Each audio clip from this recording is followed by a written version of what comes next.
আর সংবিধান দিবসে আজকে আম্বেদকরের মূর্তিতে মাল্যদান শ্রদ্ধা জানানোর পরে আবার বিজেপিকে তোপ দেখুন। আজকে যখন গণতন্ত্র বিপন্ন, ধর্মনিরপেক্ষতা বিপন্ন, মানুষের ভোটাধিকার নিয়ে, নাগরিকত্ব নিয়ে স্বাধীনতার এত বছর পর কোশ্চেন তোলা হচ্ছে, আমাদের নতুন করে সবাইকে প্রমাণ দিতে হচ্ছে আমরা দেশের নাগরিক কিনা। এর পেছনে এনআরসি কাজ করছে।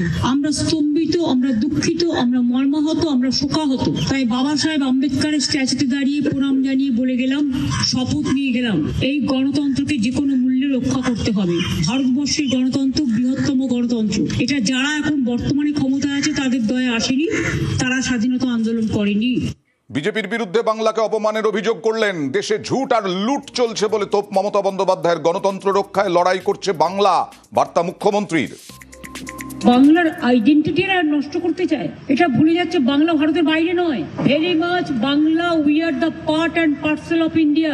That Bengal always fight for the democracy, the secularism, the unity in diversity of our country. মানুষের গণতান্ত্রিক অধিকার কেড়ে নেওয়া হচ্ছে, ভোটাধিকার কেড়ে নেওয়া হচ্ছে, ধর্ম নিরপেক্ষতা কেড়ে নেওয়া হচ্ছে, জাতি জাতিতে ভাগ করে দেওয়া হচ্ছে, কুৎসিত ভাষায় আক্রমণ চলছে।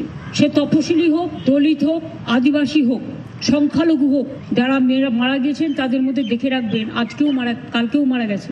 ম্যাক্সিমাম কিন্তু হিন্দু আছে। আসামের ক্ষেত্রেও যাওয়া হয়েছিল। এটা হিন্দু মুসলমানের ব্যাপার নয়, এটা নাগরিকত্বের ব্যাপার। কালকে আমার কয়েকজন যারা ঢাক বাজাচ্ছিলেন হাউমাউ করে কাঁদছে, বলছে মা বাঁচান। সেই কান্না, বুক ফাটা কান্না, সেই আত্মনাদ আপনারা না দেখলে বুঝতে পারবেন না। এবং যারা এটাকে নিয়ে রাজনীতি করছে সেটা আমাদের দেশের পক্ষে লজ্জা। এসআইআর নিয়েও তীব্র ক্ষোভ মুখ্যমন্ত্রীর। এসআইআর আতঙ্কে একের পর এক মৃত্যু হচ্ছে। সিও দফতরে 48 ঘন্টা, বিএলওদের বসে থাকতে হলো। কিসের এত অহংকার? কমিশনকে তোপ মমতা বন্দ্যোপাধ্যায়ের। আপনারা বাবু মহাশয়েরা, ভালো ভাষায় বলছি, আপনারা একটা কাজ করুন, 4 কোটি নোটিশ পাঠান, তবু আমরা লড়ে নেব। এদের জন্য ধিক্কার দেয়া ছাড়া আমার আর কিছু নেই। দেশের এই অবস্থা, এক পক্ষ চলছে। যারা ভাবছে আজকে ক্ষমতায় আছে, কাল থাকবে না তোমরা। 29-এ কোনোভাবেই আসবে না, তার আগেও তোমার গভর্নমেন্ট পড়ে যেতে পারে। গুজরাটেও মারা গেছে বিএলও, মধ্যপ্রদেশেও মারা গেছে বিএলও, রাজস্থানেও মারা গেছে বিএলও, কেরালাতেও মারা গেছে, তামিলনাড়ুতেও মারা গেছে, বাংলাতেও মারা গিয়েছে। তাদের দাবি তো ন্যায্য এবং সঙ্গত বলে আমি মনে করি। 48 ঘন্টা বসে থাকতে হলো বিএলওদের, শুধু তাদের কথাটা একটু জানাবার জন্য। এত অমানবিক। ৭৬তম সংবিধান দিবস। সেই সংবিধান দিবসে বিশেষ অনুষ্ঠান সংসদে। আজকে রাষ্ট্রপতি, উপরাষ্ট্রপতি, প্রধানমন্ত্রী উপস্থিত ছিলেন। স্পিকার ওম বিড়লাও উপস্থিত ছিলেন, বিরোধী নেতারাও উপস্থিত ছিলেন।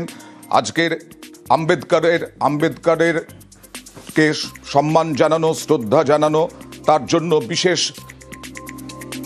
অধিবেশন। সেই অধিবেশনে বিরোধী নেতারাও। ৭৬তম সংবিধান দিবস, সংবিধান সদনে বিশেষ অধিবেশন। বিশেষ অধিবেশনে রাষ্ট্রপতি, প্রধানমন্ত্রী, বিরোধী নেতারাও, স্পিকার, রাষ্ট্রপতি, উপরাষ্ট্রপতি সকলেই উপস্থিত ছিলেন।